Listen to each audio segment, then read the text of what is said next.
समन संदीप लाठर जी को भेजा था। वो एक बार अपीयर होने के बाद दोबारा परमात्मा को प्यारे हो गए। वो एक इन्वेस्टिगेशन टूट गई, कार्रवाई हो यानी कि सस्पेंड किए जाएं वो, क्योंकि सस्पेंशन इज नॉट पनिशमेंट। पर वो अगर जब तक नहीं उनको सस्पेंड किया जाएगा, they will intervene in the investigation. वो हाल्ट भी करेंगे और जो सच्चाई है उसको दबाने की कोशिश भी करेंगे। जो अधिकारी बैठे हैं उनकी चलती है और उनका जो सूत्रधार है कोई और है, और उसमें मेरे को कहने का मतलब कि कोई वो नहीं है, खौफ नहीं है। उनका सूत्रधार मनोहर लाल खट्टर जी हैं। इसका मतलब कि एक्चुअल हरियाणा का सरकार को चला रहा है और हमारे जो सैनी जी हैं वो लाचार नजर आए मेरे को। अब लाठर जी ने उसके बाद सुसाइड कर लिया और नया मोड़ वो लिया, और खट्टर जी ने आकर के इसको नया मोड़ दे दिया कि ये करप्शन का मसला है, जबकि उससे पहले ना तो लाठर का इसमें कोई रोल था। लाठर एक आईओ अपने आप को कहता था, जबकि एडीजीपी के खिलाफ एक एएसआई कोई इन्वेस्टिगेशन अफसर नहीं लगा सकता, एक सीनियर अफसर ही लगाया जाएगा। मीडिया में आया है कि उसने अपने चाचा को फोन करके कहा था कि लगता है कि मैं ही बलि का बकरा बनूंगा, और अल्टीमेटली वो बात उसकी सच हुई। शत्रुजीत उसकी पीठ पे था, एसपी रोहतक उसकी पीठ पे था। जब वो बदल गए तो नेचुरली अपने आप को वो अकेला फील किया उसने, और अपराध बोध के वजह से वो मान लिया कि उसमें सुसाइड ही किया, मान लिया अपराध बोध की वजह से किया होगा, क्योंकि उसने व्यक्तिगत अपना कोई कारण नहीं बताया भी मैं इसलिए मर रहा हूँ। वो कह रहे हैं कि वो पीड़ित है, कि हमने इन्वॉल्व किसी को नहीं किया। हम सामाजिक तौर पे, पारिवारिक तौर पे इस केस को लेकर के चल रहे हैं, और हम चाहते हैं कि इंडिपेंडेंट ही रहना चाहिए। हम किसी राजनीतिक हस्तक्षेप के उसमें पक्ष में नहीं है इसमें। हाँ, हम चाहते हैं कि ये इंडिपेंडेंट इंक्वायरी हो, और पर हो बड़ी ट्रांसपेरेंट, ईमानदारी से हो।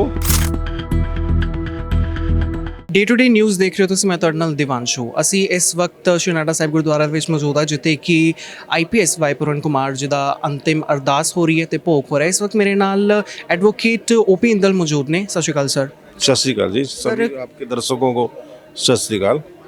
ਕਿਸ ਤਰੀਕੇ ਦੀ ਜਿਹੜੀ ਕਾਰਵਾਈ ਚੱਲ ਰਹੀ ਹੈ FIR ਵਗੈਰਾ ਦੇ ਵਿੱਚ, ਹੋਰ ਕੀ ਕੁਝ ਹੈ ਤੇ ਕਾਰਵਾਈ ਦੇ ਵਿੱਚ ਹੋਰ ਕੀ ਕੁਝ ਅੱਗੇ ਜਿਹੜਾ ਸਟੈਪ ਵਧਿਆ ਇਸ ਇਨਵੈਸਟੀਗੇਸ਼ਨ ਦੇ ਵਿੱਚ? इन्वेस्टिगेशन जहाँ तक चंडीगढ़ में जो 11 सेक्टर में FIR हुई है उसमें सीट बनी हुई है, और आहिस्ता आहिस्ता जो संबंधित अधिकारियों को समन भेज रहे हैं। उसमें सबसे पहले समन संदीप लाठर जी को भेजा था। वो एक बार अपीयर होने के बाद दोबारा परमात्मा को प्यारे हो गए। वो एक इन्वेस्टिगेशन टूट गई एक तरह से, यानी कि एविडेंस की जो लड़ी सीट ने पकड़ी थी वो अल्टीमेटली बाय दिस और डैट वे जो भी हुआ इसमें वो दूसरी FIR का मैटर है। जहाँ तक हमें पता लगा है कि सभी जो संबंधित अधिकारी हैं, DGP को और SP भूतपूर्व SP को सीट ने नोटिस भेजा हुआ है। देखते हैं कि उसमें क्या डेवलपमेंट होती है। हमारी तो लीगल डिमांड यही है कि भाई FIR जब एक नोट पे हुई है, यानी कि सुसाइडल नोट पे हुई है, अंतिम एविडेंस माना जाता है कानून में, उसके अनुसार कार्रवाई हो। और जो भी ये जो दो मुख्य उन्होंने आरोपी लगाए हैं, एक SP रोहतक का और एक DGP शत्रुजीत का, उनके खिलाफ तुरंत कार्रवाई हो, यानी कि सस्पेंड किए जाएं वो, क्योंकि सस्पेंशन इज नॉट पनिशमेंट। पर वो अगर जब तक नहीं उनको सस्पेंड किया जाएगा, they will intervene in the investigation. वो हाल्ट भी करेंगे और जो सच्चाई है उसको दबाने की कोशिश भी करेंगे, और अल्टरनेटिव जो एविडेंस है वो भी क्रिएट करेंगे, क्योंकि मरने के बाद बहुत डेवलपमेंट हो गई है। बहुत से लोगों से शत्रुजीत ने एफिडेविट लिए हैं, या SP ने एफिडेविट इकट्ठे कर रहे हैं ताकि इस मसले को, जो कि एक जातिगत उत्पीड़न का मसला था, उस मसले को करप्शन की तरफ मोड़ा जा रहा है और मतलब कि नया रूप उसको दिया जा रहा है, जो कि मतलब कि हम सहन नहीं करेंगे। उसके आगे प्रोटेस्ट करेंगे और इस मीटिंग के बाद हम अपनी दोबारा से जो कमेटी बनी हुई है इस मसले में, उसकी मीटिंग बुलाएंगे और इसका सारा सिचुएशन का दोबारा से एक तरह से इसका संज्ञान लेंगे और नई रणनीति जो भी इसमें उचित होगी बनाएंगे। ਲਗਾਤਾਰ ਇਹੀ ਸਵਾਲ ਉੱਠੇ ਜਾ ਰਹੇ ਨੇ ਵੀ ਦੋਹਾਂ ਦਾ ਜਿਹੜਾ ਨਾਮ ਹੈ ਉਹਨਾਂ ਦੇ ਨੋਟ ਦੇ ਵਿੱਚ ਸੀਗਾ ਤੇ ਪ੍ਰਸ਼ਾਸਨ ਵੱਲੋਂ ਕੋਈ ਇੱਕ ਸਖਤ ਐਕਸ਼ਨ ਨਹੀਂ ਲਿਆ ਗਿਆ। ਉਹਨਾਂ ਨੂੰ ਛੁੱਟੀ ਤੇ ਭੇਜ ਦਿੱਤਾ ਗਿਆ, ਡੀਜੀਪੀ ਨੂੰ ਲੰਬੀ ਛੁੱਟੀ ਤੇ ਭੇਜ ਦਿੱਤਾ ਗਿਆ, ਨਾ ਉਹਨਾਂ ਨੂੰ ਸਸਪੈਂਡ ਕੀਤਾ ਗਿਆ, ਨਾ ਗ੍ਰਿਫਤਾਰ ਕੀਤਾ ਗਿਆ। ਜਿਹੜੇ ਦਲਿਤ ਸਮਾਜ ਵੱਲੋਂ ਇਹ ਡਿਮਾਂਡ ਰੱਖੀ ਗਈ ਸੀ ਮਹਾਪੰਚਾਇਤ ਜਿਹੜੀ ਪਹਿਲੀ ਵਾਰ ਹੋਈ ਸੀ, ਜਿਹਦੇ ਵਿੱਚ 31 ਮੈਂਬਰ ਕਮੇਟੀ ਬਣੀ ਸੀ ਜੀ, ਉਸ ਤੋਂ ਬਾਅਦ ਜੋ ਹੈ ਉਹਨਾਂ ਦੀ ਡਿਮਾਂਡ ਨਹੀਂ ਮੰਨੀ ਗਈ, ਲੇਕਿਨ ਉਹਨਾਂ ਨੂੰ ਕੱਢ ਦਿੱਤਾ ਗਿਆ ਤੇ ਨਵਾਂ ਡੀਜੀਪੀ ਵੀ ਨਿਯੁਕਤ ਕਰ ਦਿੱਤਾ ਗਿਆ। ਇਸ ਚੀਜ਼ ਦਾ ਕੀ ਕਾਰਨ ਹੋ ਸਕਦਾ ਹੈ ਵੀ ਸਰਕਾਰ ਵੱਲੋਂ ਕੋਈ ਵੀ ਸਖਤ ਐਕਸ਼ਨ ਇਸ ਮਾਮਲੇ ਦੇ ਵਿੱਚ नहीं लिया जा रहा? देखिए, हम चीफ मिनिस्टर से भी 2 बार मिल चुके हैं। एक बार तो हमारे मंत्री जी आए थे अठावले जी, एक बार मैं लेके गया था, मैन टू मैन उनसे बात हुई थी। मैंने सभी लीगल पॉइंट क्लियर कर दिए थे और एक्शन पॉइंट भी बता दिए थे भी ऐसे हो सकता है इसमें। पर क्योंकि जैसा कि सेकंड मीटिंग में सीएम के सामने जो हुआ, हमारे एक मंत्री हैं वाल्मीकि जी जो दिल्ली सरकार में रहे हैं, उन्होंने आकर के पत्रकारों को बताया कि वहाँ पर सीएम की नहीं, जो अधिकारी बैठे हैं उनकी चलती है और उनका जो सूत्रधार है कोई और है। और उसमें मेरे को कहने का मतलब कि कोई वो नहीं है, खौफ नहीं है। उनका सूत्रधार मनोहर लाल खट्टर जी हैं और वो इसका मतलब कि एक्चुअल हरियाणा का सरकार को चला रहा है। और हमारे जो सैनी जी हैं वो लाचार नज़र आए, मेरे को खुद भी नज़र आए। और उसके बाद दूसरी मीटिंग में ये संदीप वाल्मीकि जी हमारे खड़े हैं, इन्होंने वो इंटरव्यू पहले दे दिया। इनके सामने उन्होंने कह दिया कि मैं चपड़ासी को भी नहीं बदल सकता, ये तो बहुत बड़े अफसर हैं, या इनको सस्पेंड नहीं कर सकता मैं। तो इसके पीछे अब लाठर जी ने उसके बाद सुसाइड कर लिया और नया मोड़ वो लिया, और खट्टर जी ने आकर के इसको नया मोड़ दे दिया कि ये करप्शन का मसला है। जबकि उससे पहले ना तो लाठर का इसमें कोई रोल था, लाठर एक आईओ अपने आप को कहता था, जबकि एडीजीपी के खिलाफ एक एएसआई कोई इन्वेस्टिगेशन अफसर नहीं लगाया सकता, एक सीनियर अफसर ही लगाया जाएगा। तो ये सारा मतलब कि अब इसको तोड़ मरोड़ करके मसले को दूसरी तरफ दिशा दे रहे हैं। और इसमें फिर हमारी वही डिमांड है कि इसमें निष्पक्ष जांच हो। ਅੱਛਾ, ਸੰਦੀਪ ਲਾਠਰ ਨੂੰ ਸੰਮਨ ਉਹਨਾਂ ਦੇ ਇਸ ਕਦਮ ਚੁੱਕਣ ਤੋਂ ਪਹਿਲਾਂ ਭੇਜਿਆ ਗਿਆ ਸੀ? हाँ जी, वो 11 तारीख को अपीयर हुए थे सिट में, उसको क्वेश्चन दे दिए थे और उसने उसकी जो कुछ मीडिया में आया है कि उसने अपने चाचा को फ़ोन करके कहा था कि लगता है कि मैं ही बलि का बकरा बनूंगा। और अल्टीमेटली वो बात उसकी सच हुई, क्योंकि जो क्वेश्चन उसको दिए गए थे उनका पहले वो किसी के दम पे एक एडीजीपी से बदतमीजी कर रहा था, क्योंकि डीजीपी शत्रुजीत उसकी पीठ पे था, एसपी रोहतक उसकी पीठ पे था। जब वो बदल गए तो नेचुरली अपने आप को वो अकेला फील किया उसने, और अपराध बोध के वजह से वो मान लिया कि उसमें सुसाइड ही किया, मान लिया अपराध बोध की वजह से किया होगा, क्योंकि उसने व्यक्तिगत अपना कोई कारण नहीं बताया भी मैं इसलिए मर रहा हूँ। वो कह रहे हैं कि वो पीड़ित हैं, डीजीपी और एसपी पीड़ित हैं इसमें, और वो उनकी ईमानदारी के लिए मैं दे रहा। ये पहला ही अपने आप में यूनिक केस है आज की डेट में, भाई कोई किसी को ये प्रूव करने के लिए भी वो ईमानदार है, मैं जान दे रहा हूँ। तो ये तो एविडेंस की बात थी, कोर्ट देता है इस तरह के सर्टिफिकेट। तो अल्टीमेटली वो तो एक आईओ था, उसने तो सबूत इकट्ठे करने थे। जब जब सीट ने पूछा भी आप कैसे आईओ लगे, आपने क्यों उनको गिरफ्तार किया, ये सारी को जो लीगल वो थी, क्योंकि विजिलेंस डिपार्टमेंट तो अगर एम्प्लॉय के खिलाफ शिकायत आती है उसके लिए अलग से डिपार्टमेंट है, ठीक है ना। तो उनके पास जानी चाहिए थी, वहाँ का एसपी चीफ मिनिस्टर से वो लेता भाई FIR एक काट रहे हैं, तो ये एक बहुत सी उसमें धक्केशाही थी जो कि ये दिखाती है भाई हरियाणा में कानून का राज नहीं है। हरियाणा में एक तिकड़ी चौकड़ी कुछ भी कह लिए उसका राज है, और वो एक पुलिस को मतलब कि अपनी मनमर्जी से पुलिस को यूज कर रहे हैं। ਇਸ ਹਿਸਾਬ ਨਾਲ ਕੀ ਅਸੀਂ ਕਹਿ ਸਕਦੇ ਹਾਂ ਵੀ ਇਸ ਇਨਵੈਸਟੀਗੇਸ਼ਨ ਦੇ ਵਿੱਚ ਰਾਜਨੀਤਿਕ ਜਿਹੜੇ ਲੋਕ ਨੇ ਉਹ ਇਨਵੋਲਵ ਹੋ ਰਹੇ ਨੇ ਤੇ ਇਸ ਇਨਵੈਸਟੀਗੇਸ਼ਨ ਨੂੰ ਅੱਗੇ ਨਹੀਂ ਜਾਣ ਦੇ ਰਹੇ। देखिए हमने कोई वैसे सिंपैथी के लिए तो कोई भी राजनीतिक व्यक्ति तो हमारे बीच में आया होगा, बाकी हमने इन्वॉल्व किसी को नहीं किया। हम सामाजिक तौर पे पारिवारिक तौर पे इस केस को लेकर के चल रहे हैं, और हम चाहते हैं कि इंडिपेंडेंट ही रहना चाहिए। हम किसी राजनीतिक हस्तक्षेप के उसमें पक्ष में नहीं है इसमें। हाँ, हम चाहते हैं कि ये इंडिपेंडेंट इंक्वायरी हो, और पर हो बड़ी ट्रांसपेरेंट, ईमानदारी से हो, ताकि दूध का दूध और पानी का पानी हो सके। बस ये हमारी डिमांड है। ਐਸੇ ਸੰਦੀਪ ਲਾਠਰ ਨਾਲ ਜੇ ਵੱਡਾ ਕਦਮ ਚੁੱਕਿਆ ਸੀ ਤੇ ਉਹਨਾਂ ਦੀ ਇਨਵੈਸਟੀਗੇਸ਼ਨ ਵੀ ਅਲੱਗ ਤਰੀਕੇ ਨਾਲ ਜਾਰੀ ਹੈ ਤੇ ਉਹਨਾਂ ਨੇ ਇਲਜ਼ਾਮ ਵੀ ਲਗਾਏ ਸੀ ਵਾਈਪੁਰਨ ਕੁਮਾਰ ਜੀ ਦੇ ਉੱਤੇ ਵੀ ਇਲਜ਼ਾਮ ਲਗਾਏ ਸੀ, ਹੋਰ ਕਈ ਅਫਸਰਾਂ ਦੇ ਉੱਤੇ ਇਲਜ਼ਾਮ ਲਗਾਏ ਸੀ ਵੀ ਉਹ ਵੀ ਕਿਸੇ ਨਾ ਕਿਸੇ ਤਰੀਕੇ ਨਾਲ ਇਹਨਾਂ ਵੱਡੇ ਅਫਸਰਾਂ ਦੇ ਕਾਰਨ ਜੋ ਹੈ ਉਤਪੀੜਨ ਦਾ ਸ਼ਿਕਾਰ ਹੋਏ ਪਏ ਨੇ। ਕੀ ਇਹਨਾਂ ਦੋਹਾਂ ਕੇਸਿਸ ਨੂੰ ਮਰਜ ਕੀਤਾ ਜਾ ਰਿਹਾ ਹੈ ਕਿਤੇ ਨਾ ਕਿਤੇ, ਤੇ ਇਨਵੈਸਟੀਗੇਸ਼ਨ ਇਹਨਾਂ ਦੀ ਇਕੱਠੀ ਚੱਲ ਸਕਦੀ ਹੈ ਆਉਣ ਵਾਲੇ ਸਮੇਂ ਦੇ ਵਿੱਚ, ਚੱਲ ਰਹੀ ਹੈ ਜਾਂ ਫਿਰ ਅਲੱਗ-ਅਲੱਗ ਹੀ ਚੱਲਣੀ ਚਾਹੀਦੀ ਹੈ? देखिए ये मैं पहले भी अभी बताया कि एक नया मोड़ दिया। कोई सुसाइड मरे हो के ऊपर दोष लगा के सुसाइड नहीं करता कोई भी। ये तो बड़ी अनैतिक बात होगी भाई। एक आदमी ऑलरेडी इस दुनिया से जा चुका है और उसके ऊपर आरोप लगाएं, ये तो मानवता के भी खिलाफ है, कानून के भी खिलाफ है। वैसे भी अगर हम धर्म मानते हैं, कोई हमारे अंदर नैतिकता, उसके भी खिलाफ है भाई। एक मरे हुए आदमी पे आप आरोप लगाओ, हैं ठीक है। बाकी उसने उनको सर्टिफिकेट देना तो वो अलग बात है, पर आरोप लगाना गलत बात है।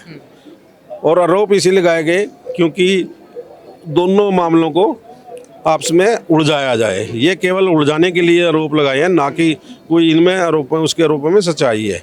अगर वो इतने ईमानदार होते तो हरियाणा में इतनी करप्शन क्यों होती?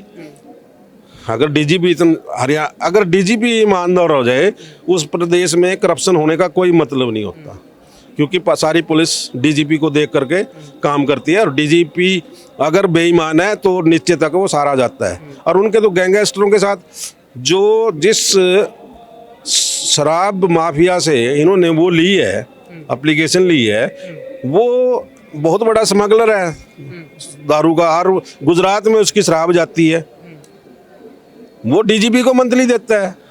तो डीजीपी को मंथली देता है तो डीजीपी के कहने से शिकायत क्यों नहीं देगा किसी नीचे बड़े अफसर के खिलाफ? ली जा सकती है ना वो तो। हाँ, शत्रुजीत को वो डायरेक्ट वो देता है, मंथली देता है। वो कह रहे हैं जी अब हम नई मंथली नहीं देंगे, यानी कि पीछे तो दे ही रहा था है। उसकी शिकायत तो ये है ना। अभी वो अगर गुजरात में या स्मगलिंग करता है दारू की, तो वो तो पुलिस के कहने से सब कुछ करने के लिए तैयार होगा। एविडेंस भी, एफिडेविट भी देगा, कंप्लेंट भी देगा, है कि ये सारी चीज़ें प्रशासन के सामने नहीं है? प्रशासन के सामने है, पर प्रशासन चुप है इसमें। ਉਸ ਦਾ ਹੀ ਕੀ ਚੀਜ਼ ਰੀਜ਼ਨ ਹੋ ਸਕਦੀ ਹੈ ਵੀ ਪ੍ਰਸ਼ਾਸਨ ਚੁੱਪ ਹੈ ਤੇ ਐਕਸ਼ਨ ਵੀ ਨਹੀਂ ਲਿਆ ਗਿਆ? देखिए आज अगर हम पूरा उसमें देश का माहौल देखें, करप्शन यहाँ का धर्म बन चुका है, यानी सरकार का धर्म बन चुका है। आज हमारा मतलब कि पूरा देश का पैसा डाइवर्ट किया जा रहा है दो आदमियों के पास, जबकि वो वेलफेयर में लगना चाहिए था। प्लानिंग कमीशन डिसमेंटल कर दिया ताकि पैसा समाज के भलाई में ना लगे, लोगों के रोजगार में न लगे, एजुकेशन में न लगे। अंबानी कहाँ ले गया पैसे को, हमें क्या पता? तो वो पैसा कहाँ जा रहा है? तो ये करप्शन ही है जो मतलब कि ये करप्शन का एक हरियाणा ना गढ़ बन चुका है। और क्योंकि ये दिल्ली के नज़दीक है तो बीजेपी को ये सूट करता है करप्शन, भाई हरियाणा हमारे उसमें रहे। चलो कोशिश तो हमारी रहेगी कि भाई इसको, इस करप्शन के खिलाफ इस लड़ाई को राष्ट्रीय स्तर पर ले जाएं। हमने तो वर्ल्ड बैंक का भी वो उठाया था। वर्ल्ड बैंक से इतना पैसा ले लिया कि दुनिया में हम सबसे बड़े कर्जदार हो गए। तो वो पैसा कहाँ गया? वो आता तो SC ST OBC के लिए है पैसा, कौन सा SC ST OBC में लग रहा, कौन सा एग्रीकल्चर के लिए आता, कौन सा एग्रीकल्चर में लग रहा पैसा? वो तो बेचारे सड़कों में बैठे हैं, सुसाइड कर रहे हैं, उनकी आमदनी नहीं बढ़ रही।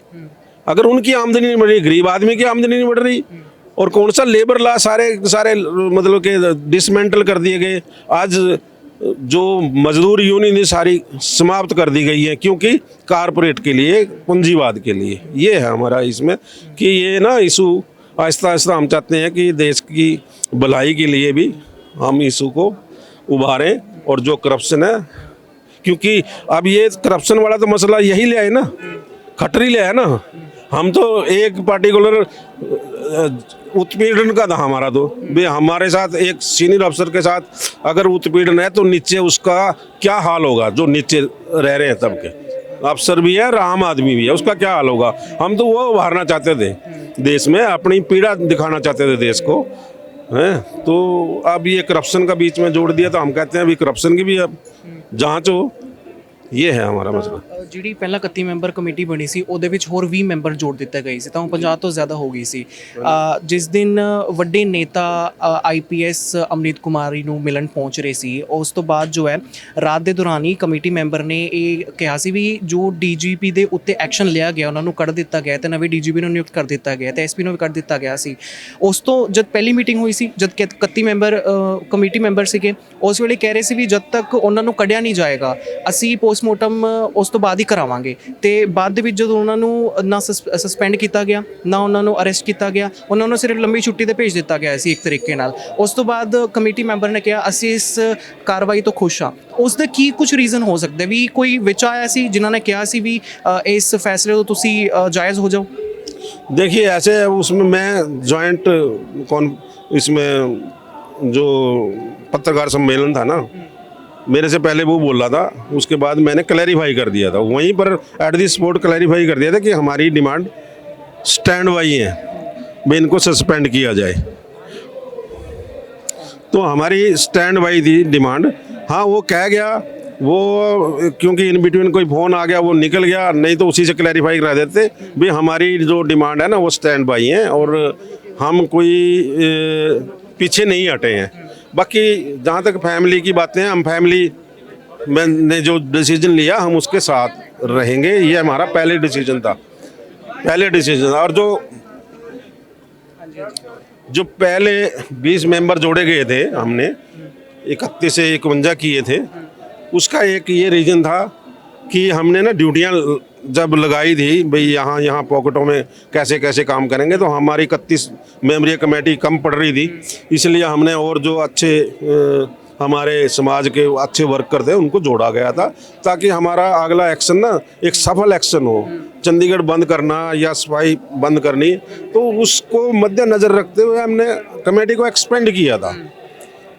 ਹੁਣ ਵੀ ਮੀਟਿੰग ਹੋਣ ਵਾਲੀ ਹੈ कमेटी ਦੀ?